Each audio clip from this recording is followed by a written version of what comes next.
अंडमान निकोबार में एक जेल है जिसको काला पानी, सेलुलर जेल था, वो सेलुलर जेल को काला पानी कहा जाता था, अंडमान निकोबार में भेज देता था। ये इसका एंट्री द्वार था, ये मेन टावर था यहाँ से, और यहाँ से ये सब देखते थे सब इसमें बैरक बना के। और इस ऐसे जो ऐसे गए हैं ये, यहाँ पे बहुत यातनाएं दी जाती थी। ये था आपका सेलुलर जेल, यहाँ पर ही काला पानी की सजा देती थी, एकदम निर्मम तरीके से किया जाता। जेल का नाम था सेलुलर जेल। ऐसी होती थी, 3 मंजिले जेल होते थे, यहाँ पे बीच से ऐसे रास्ते होते थे, और यहाँ पर कुछ ऐसे जिन्हें ज्यादा सजा देनी होती थी उनका ये बैरक वगैरह ढक देता था, रोशनी तक नहीं आने देता था। इतना ज्यादा अत्याचार हुआ है, भारत में सबसे ज्यादा अत्याचार इसी काला पानी जेल में हुआ है। यहाँ ऐसे बैरक रख दिए जाते थे, अंदर एक छोटा सा कमरा होता था ये बंद करने के लिए, और यहां से कुंडी दी जाती थी। ये कुंडी अंदर अंदर आके इसमें लॉक होती थी ताकि कोई हाथ से इसे खोल ना सके यहाँ पर, और इसके अंदर ऐसे रास्ते होते थे। वीर सावरकर जो थे यहीं पे बंद किए गए थे। इन्होंने कोयले से बहुत सारे इतिहास और श्लोकों को लिखा हुआ था, भारतीय स्वतंत्रता के इतिहास को अपने दीवारों पर लिख दिया था वीर सावरकर ने वहां पर। अब यहाँ पर भारत से जितने भी कैदी जाते थे ना, जितने स्वतंत्रता की बात करते थे, सबको अंडमान निकोबार के ये सेलुलर जेल में ले आके भर देते थे। इस सेलुलर जेल यानी काला पानी की सजा में इतनी भयानक सजा दी जाती थी। देखिए यहाँ पर एक जो कैदी पकड़े जाते थे, इनके गले में चेन बांध के यहाँ पे इसमें एक लकड़ी फंसा दिया जाता था। इतना दर्दनाक होता था। और इन्हें यहाँ एक देखिएगा पत्थर दिया है जिसपे एक नुकीला चाकू लगाया है, और इन्हें नारियल छीलते रहना था ऐसे दिन भर। ऐसा नहीं है कि कैदी है तो चुपचाप बैठल रहिए, दिन भर नारियल छिलवाता था।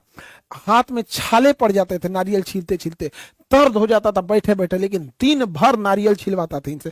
अच्छा, नारियल छिल गया ना, अब नारियल को इसमें डाला जाता था, यहाँ लकड़ी के इसमें यहाँ पे, और इसमें भारी पत्थर बांध दिए जाते थे, और इनको लेके दिन भर घुमाना था, दिन भर। यही है कच्ची धानी, बैल वगैरह से पहले जोतवाया जाता था ना यहाँ पे, ये इंसान से। ये हमारे स्वतंत्रता सेनानी रहे होंगे कोई, इन्हें अंग्रेजों ने पकड़ के लाया गया होगा। कितनी मुश्किल से हम लोग को आजादी मिली है, जिसका कोई हिसाब नहीं, यहाँ से निकलवाते थे। इसके अलावा देखिए, अगर कोई किसी से थोड़ी सी गलती हो जाती थी, जैसे मान के चलिए उसे बोला गया तुम्हें 40 लीटर नारियल तेल निकालना है, और अगर उसने 40 लीटर में आधा लीटर कम कर दिया ना, तो उसे जंजीर पहना दिया जाता था पैरों में यहाँ पे। फिर उसे चलने में बहुत दिक्कत होती थी। अगर कोई बीमार पड़ गया और तेल नहीं निकाल पाया, नारियल नहीं छील पाया, तो उसको जंजीर के जगह पे ना छड़ बांध देता था।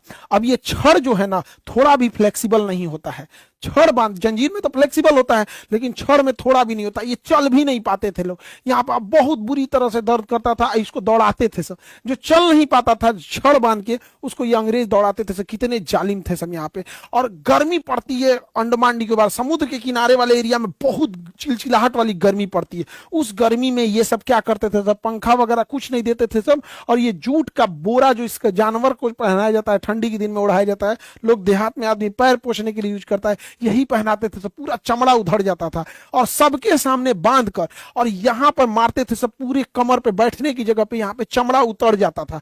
मारने के बाद जब यहाँ चमड़ा उतर जाएगा, तो जब भी इंसान टॉयलेट के लिए नीचे बैठेगा तो फिर से वो चमड़ा फट जाएगा, दरार आ जाएगा। इतना मार मारते थे सब भारतीय सैन्य, स्वतंत्रता सेना। ये कोई पीट रहे हैं हमारे स्वतंत्रता सेनानी रहे होंगे, और हम इन लोग की शहादत के बदले हम लोग की ऐसी आज़ादी मिली है। और आज की जनरेशन को पता नहीं लगता है कि ऐसा ही मिल गया। यहाँ पर इतनी कठोर सजा होती थी ना, और वहाँ बदबू से मलेरिया फैल जाता था। पानी इतना गहरा होता था, काला रंग का दिखता था। गंदगी, जानवर, ये सबसे दूर तक कुछ दिखता नहीं था, तो काला दिखता था, काला पानी कहा गया। उसी के अंदर टॉयलेट करने के लिए बना देते थे सब। इन लोग को वहीं अंदर लेटरिन करना होता था, खुद से साफ करना होता था, फिर ले जाना होता था। कभी किसी की तबीयत खराब हो गई ना, अंदर ही लेटरिन कर दिया, उल्टी कर दिया, उसको वैसे ही छोड़ देते थे सब। मलेरिया हो गया, वैसे ही छोड़ दिए सब। उसी में मारते थे सब उसको कि तुम क्यों इतना गंदगी फैला रहा है। और कौन सा अंग्रेजों को रहना होता था, पूरी तरह से बर्बाद कर दिया सब। मलेरिया फैल गया, इतना यातना देता था सब काला पानी, जो अंडमान निकोबार में है वहां पर। और खाना में क्या देता था, नालियां जो निकली होती थी, नालियां, इसके पास ना घास भूस जम जाता था, तो कैदियों से इसी को कटवाते थे सब।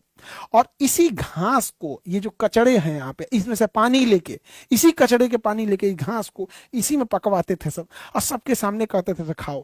जो खाता नहीं था उसको सारे चार दीवारी के बीच में बांध के मार देते सब। अब मार के एकदम दिन भर धूप में वैसे ही छोड़ देते थे सब, तड़पने के लिए, ताकि जाए वहां पे। इतनी भयानक सजा दी जाती थी काला पानी का। जो भी यहाँ गया, इक्के दुक्के लोग हैं जो वहां से सजा काट के वापस आए, वरना सारे लोगों को तो वहां मार ही देता था। सोचिए कितना निर्मम और कितना नीच हरकत होगा अंग्रेजों का, कि जो फांसी घर था उसमें 3-3 ठो फांसी देने वाला ये था तख्ता, 3-3। सोचिए आप कल्पना कीजिए कितना फांसी दिए होंगे सबकी, एक तो फांसी देने वाला कम होगा कि भैया जल्दी जल्दी देना है ना, एक काम करो फांसी दे देते हैं। अभी जैसे हम हॉस्पिटल रह रहे हैं ना, तो हमको अल्ट्रासाउंड, एक्सरे, ये सब चीजें बड़ी सस्ती है, तो हमने क्या किया ना, 3-3 अल्ट्रासाउंड मशीन रखे एक साथ 3 काम करेगा। इसलिए नहीं कि ज्यादा लोग आएंगे, वेट नहीं करना पड़ेगा, अरे खटाखट करके निकालते जाओ यहाँ पे 3-3। सोचिए ये फांसी लगाने वाला 3-3 रखा है। हम लोग इसलिए कहें कि अल्ट्रासाउंड में 15 मिनट लग जाता है एक आदमी का अल्ट्रासाउंड करते करते, दूसरा वेट नहीं करते रहे, एक साथ लगा लगा के निकालो। ये सोचिए 15 मिनट लेट न लगे फांसी देने में, इसलिए इतना फांसी दिया सब, यहाँ पर बर्बाद कर दिया सब भारतीयों को। तो ये तो आजादी, बड़ी कीमत चुकानी पड़ी हम लोग को आजादी की, हम लोग को ऐसे सस्ते में मिल गई तो कीमत नहीं समझ में आता है। तो ये काला पानी अलग है और अंडमान निकोबार वाला काला पानी अलग है, दोनों में डिफरेंस है। एग्जाम में जो पूछता है वो काला पानी पूछता है उत्तराखंड वाला, इसलिए एग्जाम के हिसाब से याद रखिएगा। अभी बिहार पीसीएस यानी बीपीएससी का एग्जाम हुआ है, उसमें भी जो क्वेश्चन आए हुए हैं मैप से, सबसे बहुत इंपॉर्टेंट क्वेश्चन आया। हालांकि उसमें कुछ करंट अफेयर 3-4 साल पुराना पूछ दिया, तो ऐसे करंट अफेयर को अमूमन इग्नोर करना चाहिए और आयोग को भी इस टाइप से नहीं पूछना चाहिए। अभी देखिए यहाँ पर जो सेम टू सेम पढ़ाया हुआ लगभग 120 प्लस क्वेश्चन आ गया।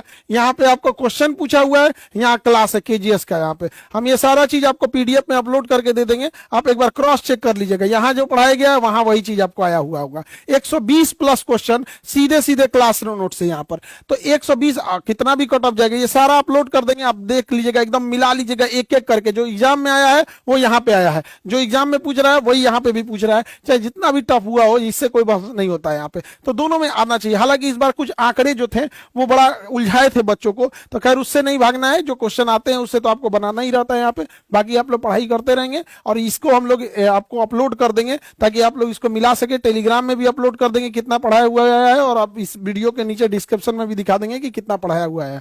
देखिए जो बच्चे क्लास भी नहीं कर पा रहे हैं उन बच्चों के लिए कहते हैं कि अगर आप क्लास किए हैं तो आपको टेंशन ही नहीं है, पढ़ाया हुआ ही आएगा। नहीं भी किए हैं तो चूंकि ये बिहार पीसीएस का एग्जाम है, एक पॉकेट जी की किताब आती है 150 रुपए के आसपास की आती है, इसमें से 86 क्वेश्चन आया है। और चूंकि बिहार स्पेशल भी पूछता है, क्योंकि बिहार पीसीएस का यूपी पीसीएस का रहता तो यूपी से स्पेशल पूछता है, तो इस बुक से 16 क्वेश्चन आया है। तो केवल यही 2 बुक अगर आप पढ़ लेते हैं तो 102 क्वेश्चन ऐसे ही निकाल के कट ऑफ के ऊपर चले जाएंगे। हालांकि इसमें जितना क्वेश्चन आया है, देखिए हम एकदम सीक्वेंस लगा देते हैं पेज नंबर के साथ। ये क्वेश्चन है, ये हमारे पॉकेट जीके का है, और ये पेज नंबर है, किसका है, बिहार जीके का है, किसका, सब पेज नंबर के साथ है। जैसे ये क्वेश्चन है 39 नंबर क्वेश्चन है, ये यहाँ पढ़ाया हुआ है पेज नंबर 100 के साथ। तो ये एकदम आपको लिंक के साथ अपलोड कर देंगे ताकि आपको देखने में आसानी हो। नहीं तो अभी कई बच्चों को लगता है कि कौन सा किताब पढ़े कौन सा नहीं। यहाँ क्वेश्चन है और यहाँ उसका आंसर है पेज नंबर के साथ है, ताकि आप क्रॉस चेक कर सके। नीचे लिंक डाल देंगे और टेलीग्राम में भी इसे अपलोड कर देंगे। अच्छे से माइक्रोस्कोप से देख लीजिएगा आया है क्वेश्चन की नहीं। लेकिन आई होप कि आप नेपाल और ये इंडिया का डिस्प्यूट समझ गए होंगे। मिलेंगे नेक्स्ट क्लास में। जय हिंद।